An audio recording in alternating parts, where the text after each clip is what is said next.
Hello and welcome back to a brand new Player 2 review discussion. My name is Paul James. Today I'm joined by Player 2 EIC and legend Matt Houston. How are you, Matt? Good, mate. Good. First one for the new year. Let's get into it. Yeah, I mean, Finally some video games to talk about. the format's clearly worked for us, this thing. You haven't just kicked it to the curb at the beginning of the new year. I appreciate that. And No. we'll It's good fun. Yeah, good. I'm glad to hear that. All right. For anyone who's listening on podcast feeds, maybe you're not aware yet, certainly YouTube, it should be plain and clear for you, but we're talking about Monster Hunter Rise. Now, the reason we're doing that, for anyone who's going, what? The game came out last year. You're right, it did. It's coming to PC this week. So we're going to talk a little bit about your experiences. I'll reflect a little bit on my Monster Hunter Rise on the Switch, but also I've been fortunate enough to be playing on PC as well. What do you think? How much time did you put into Rise in the first place, actually? Did you So on the Switch, I played it for probably only about 10 hours. I bounced off a little bit because I found, just by nature, because I never have my Switch hooked up to the telly, so that's probably my fault more than anything. But I found by nature it was a bit much on a small screen. Okay. So it's quite text heavy at times, and the way I played Monster Hunter World didn't quite work on that small handheld. I played Monster Hunter World as a ranged archer. Okay, right. Yeah, that would be. And it was on a small screen. A bit harder on the Switch. So I used the gun lance or the archer in Monster Hunter World, and I couldn't really do that on Switch. So I kind of bounced off a little bit. If you couldn't play your way, then I'm not going to play at all, sort of thing. Well, I and tried I don't it mean with that others. like some dummy spit way. That's not what I'm trying to suggest. No, and it just felt, and like if I'd have bothered to hook it up to the telly, it would have been fine, I'm sure. But I just kind of fell off it a bit because of those reasons, really. Yeah, and right, looked forward to the PC version to see if I still felt that way or not. And so now it's here, and you've been playing mouse and keyboard, or did you hook a controller? I use up controller. as well? Yeah. It's a game that needs a controller. Mouse and keyboard would be a nightmare. Yeah, there's already a lot going on as is, Yeah. let alone having to navigate 3/4 of your keyboard and try and use it all the time. Yeah. But that's also, I wasn't sure how I was going to stand on that because I'm coming out as someone who is quite noted as not being overly comfortable or happy behind a mouse and keyboard for a game. So to hear you, someone who absolutely is comfortable with a mouse and keyboard, say the same thing, okay, good. Yeah. I feel all right about The, that. the general rule is third person you use a controller, first person you use a mouse and keyboard. That's the general basic rule I sort of follow on PC. So Yeah, fair enough. yeah. Right, so now that you've been playing it on PC, presumably you've played more than 10 hours. Yeah. What have you made of Monster Hunter Rise? So I'm up to about 6-star missions. Yeah, So right. not too far from the end. I think 7 stars. Yeah, the high, you're into the high rank, yeah. Yeah, I'm into the high rank ones. You've beaten Magna Marlowe and all that. Yeah. All the big bads. It seems. Most of the story stuff. No, there's there's more big bads. Yeah. And that's I'm not sure. even talking about DLC. I'm just talking about the core. Yeah, so I'm really digging it now, actually, because I can play it my way. I've been playing as an archer and gradually building up my bows to be a bit more kick-ass. And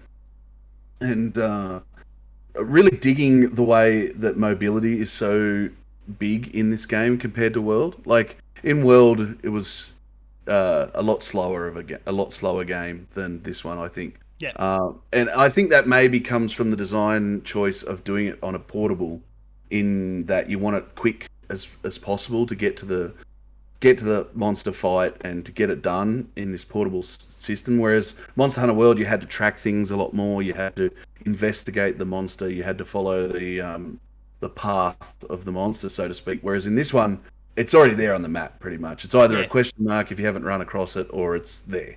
And once you've seen it the first time, you're good in perpetuity. So yeah, so I guess you get straight to it a lot quicker in this one, and that kind of ties in with the mobility, with the bug that you use, and the wire bug. Palamute, the wire bug, and all those things make it a more mobile experience, I guess. That's fair. So I like that. I don't think it's quite as satisfying as Monster Hunter World, that speedy sort of run. Potentially because you haven't done the hard yards to get to that point. Yeah, maybe? So it feels less like Monster Hunter and more like Monster Killer. Because you know where he is. You don't have to hunt him at all. You just head on over there and shoot him in the head. That's basically it. So yeah, that's probably, I guess, my biggest disappointment is it loses some of that complexity that Monster Hunter World had. Yeah. It also is very confronting, so I wouldn't start with this game. If this is your first Monster Hunter game, probably get a Monster Hunter World. That eases you into it much quicker than Monster Hunter Rise does. I think there's like a wall of text, Oh death by yeah, text they at the do start they of the do game. smash you with text, that's for sure. Yeah, But it's in death terms of by pure text. gameplay, I think this Yeah, and World are pretty they're equal in probably terms of pretty accessibility. similar, And but I certainly think I because they think just toss you World, straight in there, I think that does yeah, actually make it a little bit easier as well in some senses.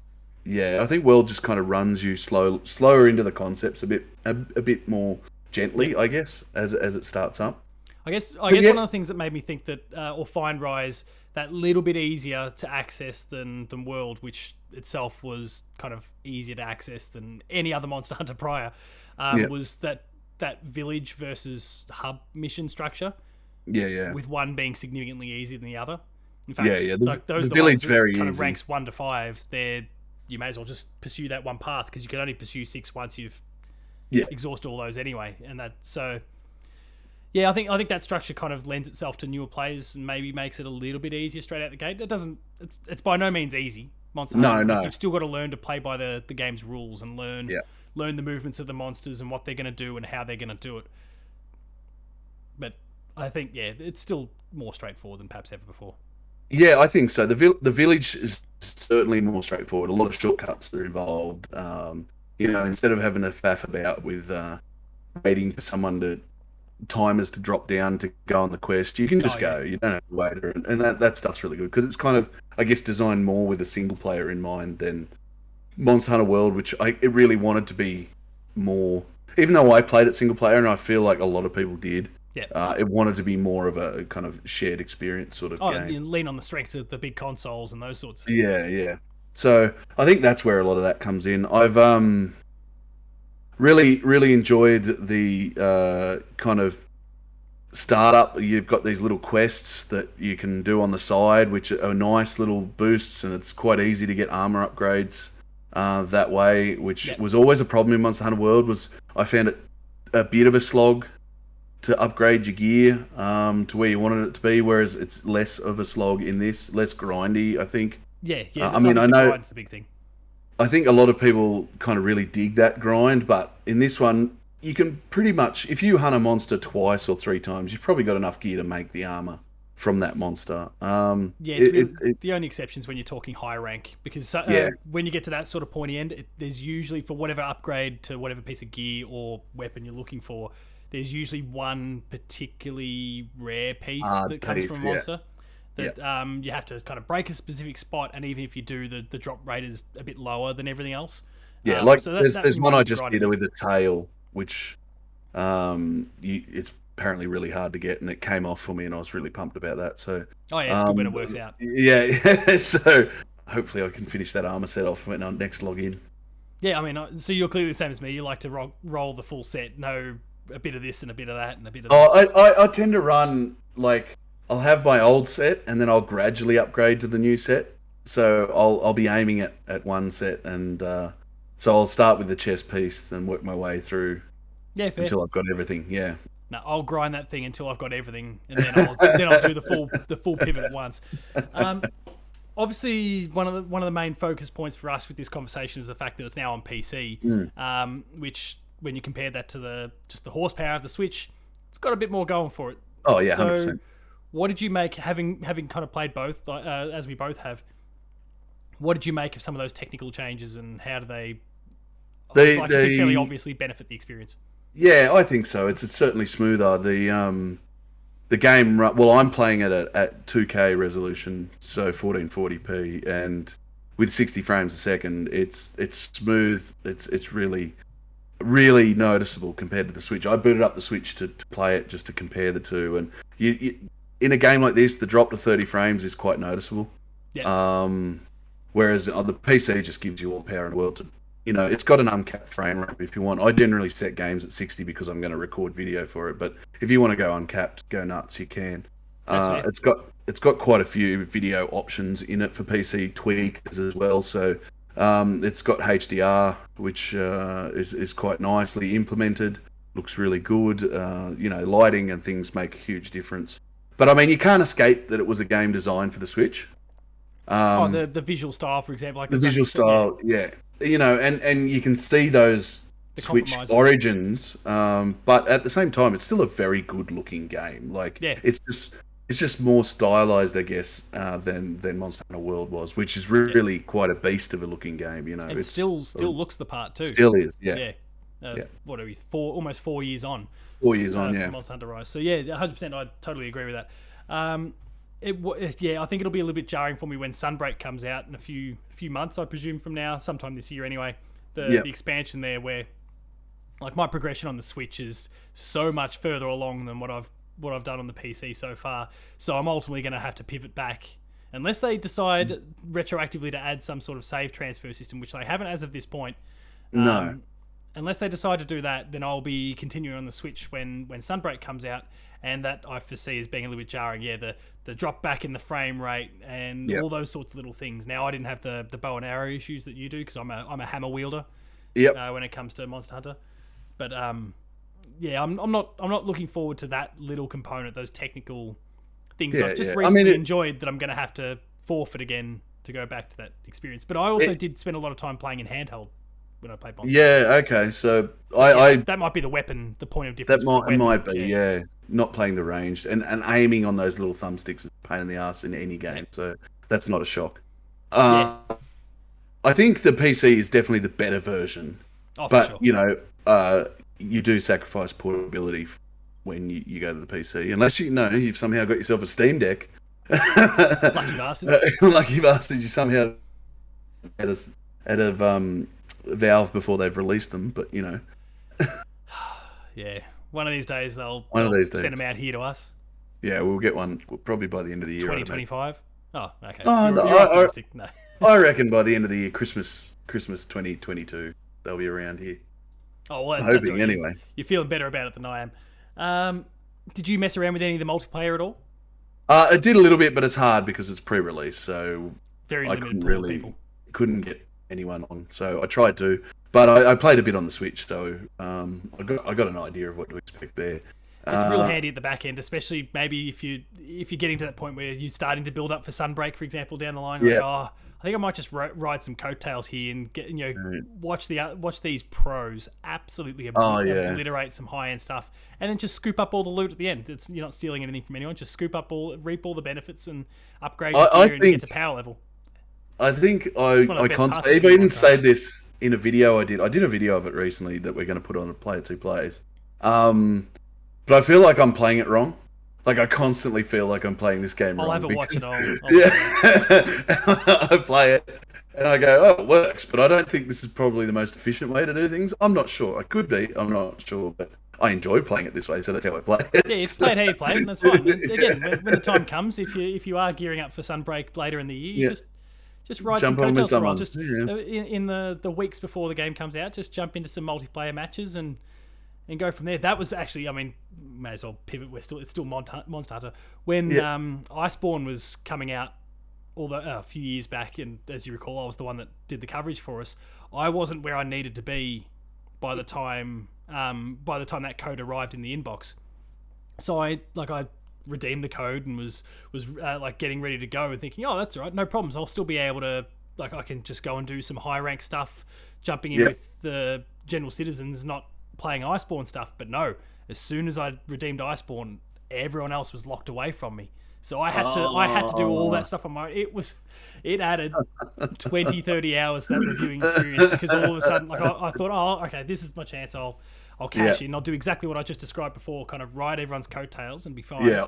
And all of a sudden, no, that was actually locked out. And I understand why, because there'd be network back end stuff. Yeah. So actually, maybe something for us to be aware of leading into before the next expansion. Make sure you're where you need to be before the code comes in, or before you redeem the code. Yeah. If we're so lucky, fortunate, I should note. What else have you made of the experience there, in terms of Monster Hunter Rise specifically? Anything that you took a bit of a shine to? We did kind of loosely touch on the Palamute and the Wirebug before.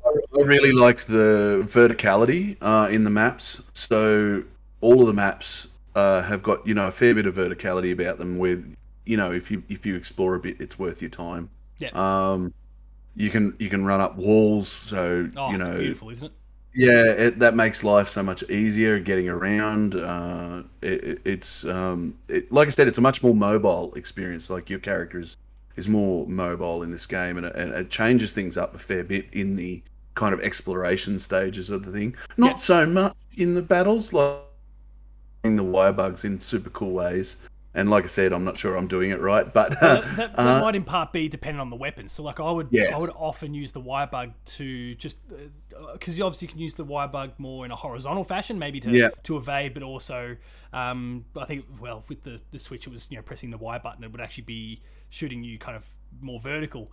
And so I would use that, and again with the hammer, that would allow me to to get do a the nice bit of hang slam. time and then just drop straight on the head.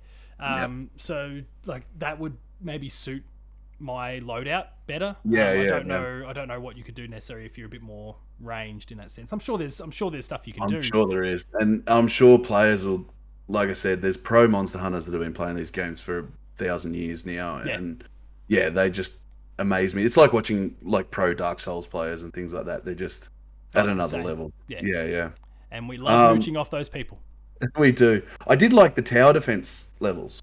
Oh yeah, Um, yeah. so they're quite. It's quite a nice spin on things.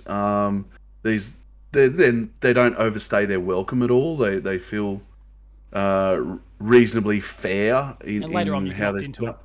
Yeah, and so they're a good bit of fun, a good way to get some gear and upgrade your town a bit and your player a little bit. But running around in this kind of tower defense mode with these giant monsters is fun with a whole bunch of people attacking the monsters. All your towers that you set up and bombs you set off and Yep. cannons and whatever else you load out with. So that's a good bit of like a diversion side fun Yeah. to the main event. It doesn't overstay its welcome at all. It's just like a quick palate cleanser before you I mean, dive back into the normal. they do pull it into the main event from time to Yeah, time. There's a few kind of yeah. story driven moments where that does Moments. happen. Yeah, But yeah, you're right. It doesn't overstay its welcome, and then everything else after that is purely opt in. So yeah, yeah. and it is really good. I probably made that sound like a negative there. It's opt in, but it's well worth opting into, not just for improving your gear, but because it is a fun change of pace. Yeah, yeah. You summarized It's it really it's well. something I don't think they've done before in the series. I No, could be wrong, but no, I no. don't think they have. And yeah, it's a nice way to just mix things up a little bit. Yeah, there's a lot of things from that to the wire bug to the palamute, all those sorts of things that I would very much like to see brought forward to I don't Monster know Hunter whether it's World 2. World Yeah. Two or some other The subtitle, next whatever it is they big come up with. Yeah, game. Yeah. hopefully the next one that's on a PS5 and Xbox Series.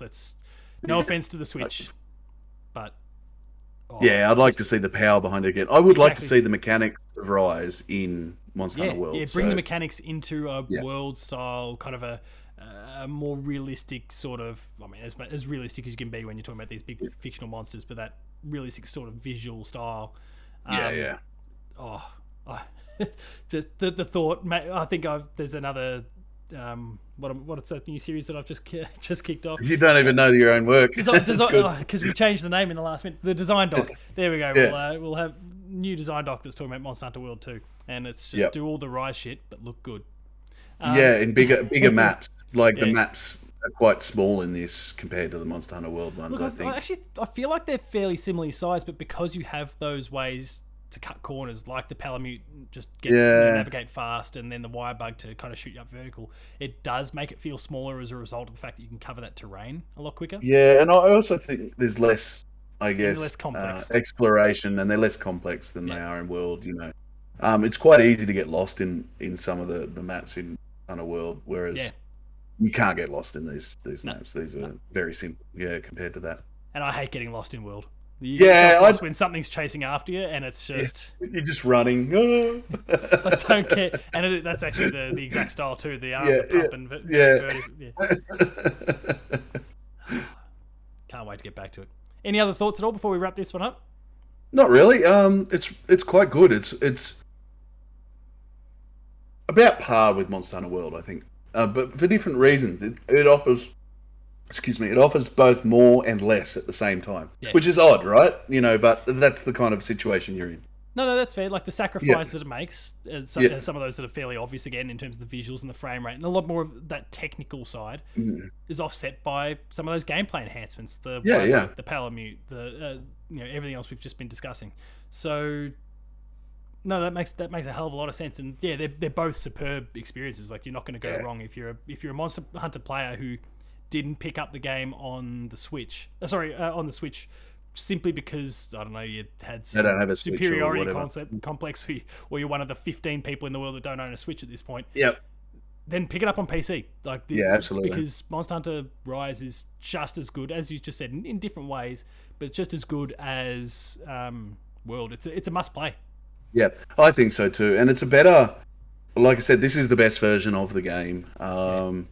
It works really well on PC. Those technical improvements that you get on the PC are well worth it. I think even someone that is a keen Monster Hunter that played on Switch will probably end up getting it on the PC anyway. I know a few people in that boat because it is quite a technical jump over the Switch version. So you're getting the best of both worlds in a lot of ways. Yeah, you are, and it's buttery smooth. It's a really solid port. There's none of those PC port issues that you get from some games, like only ones. So it works really well, and it's a really good version of a really good game. Yeah, no, I'm all about it. All right, Matt, thank you for joining me for this one. If people want to see what else you've got to say about Monster Hunter Rise or anything else about all things video games, where should people be going? Over to Player 2, of course, player2.net.au. I'll have the review up by the time this is up. Also, we've got our preview look ahead at the year, different genres going up at the moment. So keep an eye out on them. There's the stuff that we're looking forward to. It's nice to dream at this time of year and look ahead. So you join us in that. It's only stuff that we know is coming too. Yeah. So be filled with optimism before the weight of the NFT crush us all. Yeah, until we actually play them and they turn out to be terrible. Yeah. Also on Twitter, Huso81, Player2AU for the website. On my side, Paul James Games. I did just reference before that wasn't a deliberate plug, but Design Doc, which is a feature I just recently put together. It was focused on Horizon, the Horizon franchise, but how actually I feel like there's merit in there being a very Monster Hunter style experience potentially in the future. We've obviously just seen a VR title announced there, but I feel like Horizon might benefit from having a Monster Hunter style game absolutely. as well. So they've certainly got the world for it. So that might be something that we see in the future. They might just completely ignore me, and I wouldn't blame them in the slightest. But that's Paul James Games for me, Player2AU for the website, and Huso81 for Matt. Any final thoughts? It's probably a good start to the year, this one. I feel like we're starting the year on release for the year, and it's a good way to kick things off. Yeah, 100%. Well, everyone, thank you very much for watching and or listening. That was the first review discussion of the year. We had a preview recently for Rainbow Six Extraction, but the first review discussion for the year. Thanks a lot for joining us, and we'll see you later. Gotcha.